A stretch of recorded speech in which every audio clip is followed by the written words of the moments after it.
Good day, Brollies. It has been a while since I reviewed a gaming laptop on this channel, and I've never had the chance to try anything from Acer.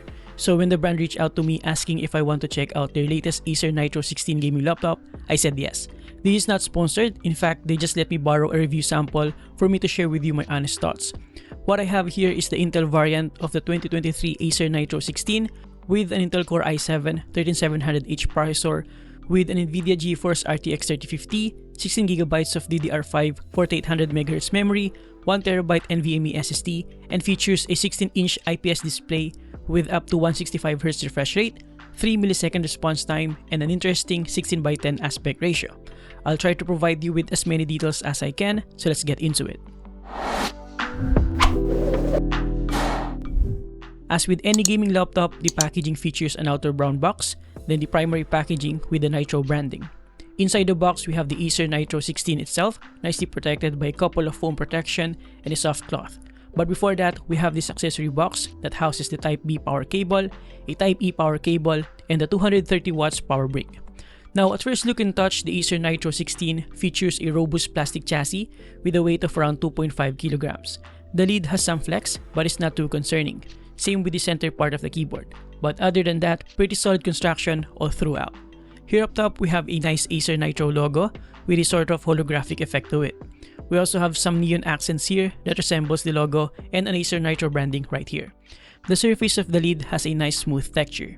I also appreciate the curved corners around. We can also see a bit of the hinge and exhaust design here at the rear end. Flipping it on the left side, we have one of the 4 exhaust ventilation, the killer E2600 Gigabit Ethernet port, a USB-A 3.2 port, a microSD card reader, and a 3.5mm headphone jack. On the other side, we have a Kensington lock slot, another exhaust ventilation, 2 USB-A 3.2 ports, and a couple of LED indicators. We also have a substantial amount of input and output ports here at the back, including the power port, an HDMI 2.1 port, and 2 USB-C ports, one of which supports Thunderbolt 4.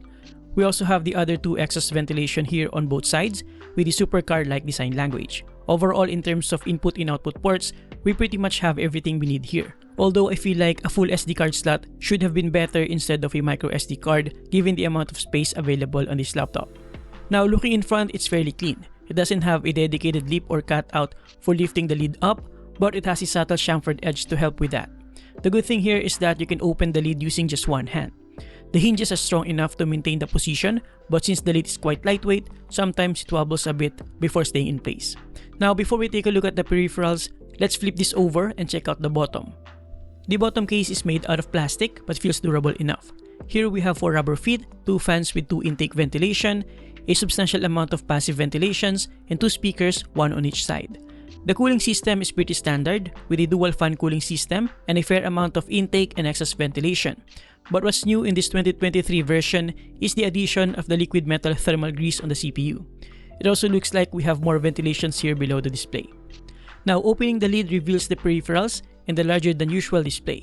Speaking of the display, what we have here is a 16-inch IPS display with a 1920 by 1200 resolution for a larger than usual 16:10 aspect ratio.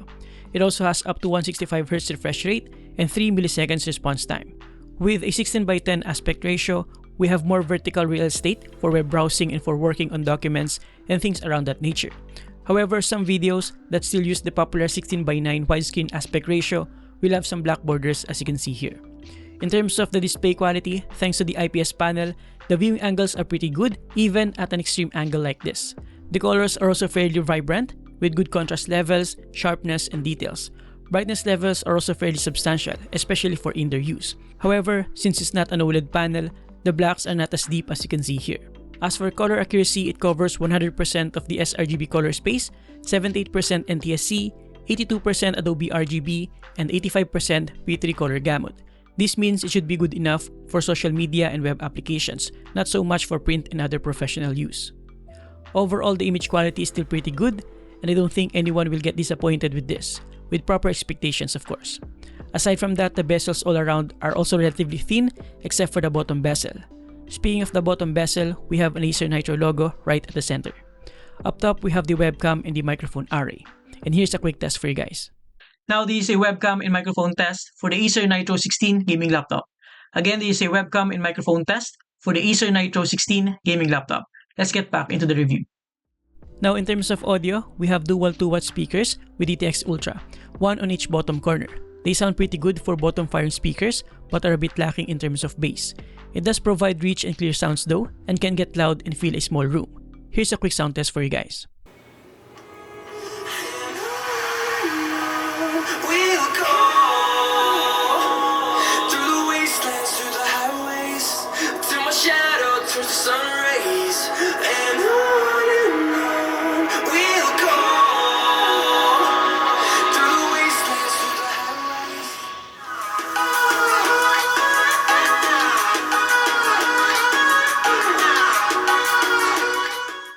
Now going down to the input peripherals, we have a full-size keyboard with a dedicated numpad, arrow keys, and an almost standard layout. We also have a dedicated power button here, a dedicated Nitro Sense button, some multimedia buttons, and shortcuts under the function row keys. The ASD and arrow keys even has some accent lighting around them for that gaming vibe. This keyboard has RGB lighting, but instead of per key lighting, it only has 4 zones which you can customize via the Nitro Sense app. Right here, we have a dedicated button for changing between performance modes. When plugged in, we have Eco, Balance, Performance, and Turbo. But on battery, we only have Eco and Balanced. You can also see these modes in Nitro Sense app. The trackpad size is pretty decent, not too big, not too small, and features a quite smooth surface. It is accurate and offers robust tactile feedback. It also supports up to 4-finger gestures. The surface around the trackpad features a nice to the touch, subtle rough matte finish. By the way, I noticed that a lot of you guys, my viewers, are not yet subscribed, so if you find my videos helpful or at least informative, a new subscriber will mean a lot to me. So click that red button and hit that bell notifications as well so you won't miss out. Thank you. Alright, so before I share with you some of the benchmarks that I did, let me just pop the complete specifications on the screen so that you can check it out. I have limited time with this gaming laptop, but I'll share everything I was able to test. Let's start with a couple of FPS esports titles, which I think is the main target of this gaming laptop, having a 1200p resolution and high refresh rate up to 165Hz. When plugged in, performance and turbo modes are available, which allows the CPU frequency to go as high as 4.9 GHz while maintaining an average of around 3.9 GHz, offering a pretty decent and stable average frame rate of around 324 FPS in Valorant and 336 FPS in CSGO, which is more than enough frame rates for these two titles and more than the display's maximum refresh rate is capable of, so we're good here.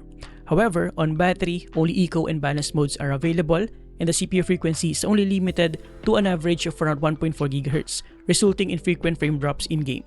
As you can see here, we're only getting an average FPS of just around 91 FPS on battery on Valorant, with a significant drop when it comes to the 1% lows at only around 34 FPS. So gaming on battery only should not be an option here, at least for competitive FPS games. Now when it comes to higher demanding games like Cyberpunk 2077, after testing several settings, the best image quality to performance setting that I can recommend here is RTX Off and Ultra with either DLSS quality or balance for around 60+ FPS. And in God of War, which is another demanding but equally stunning in terms of graphics, my recommended settings here are high with DLSS quality for over 60+ FPS as well. And lastly, in Hogwarts Legacy, I actually prefer this game having ray tracing on, at least on high, with either DLSS quality or balance for a good balance between image quality and performance. As you can see, using ray tracing noticeably improves the quality of light and shadows, which this game offers a ton around its stunning environments. As for the thermals, it's actually pretty good. In turbo mode with boosted CPU frequency but with maximum fan speed, we're getting around 64 degrees on average, maxing out at only around 72 degrees, which is pretty good in my opinion. On battery, with throttled performance, the CPU's temperature are expectedly lower, averaging only around 48 degrees and maxing out at 52 degrees.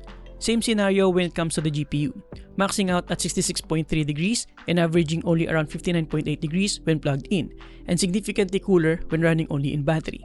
Speaking of battery, when gaming, it lasted around 1.4 hours and was able to charge with the display on for around the same duration. Overall, the performance is pretty good, especially when maxing out using the turbo mode. However, I would have to say that you'll have to either get used to the loud fan noise or just use a headphone. Here's a quick sound test.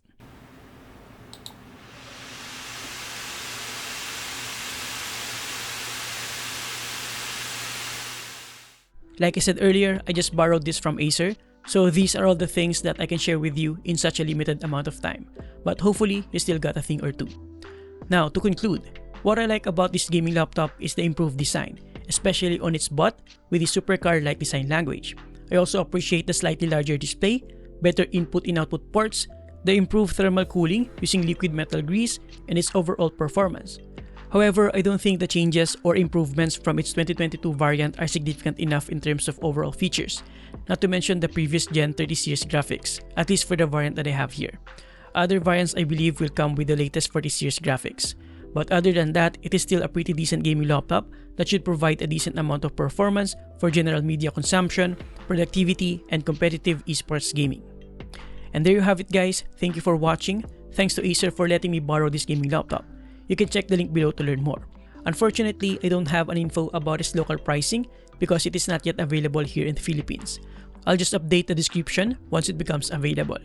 By the way, I have another upcoming gaming laptop video. I think it will be one of the new ROG gaming laptops, so make sure to subscribe if you're interested in that.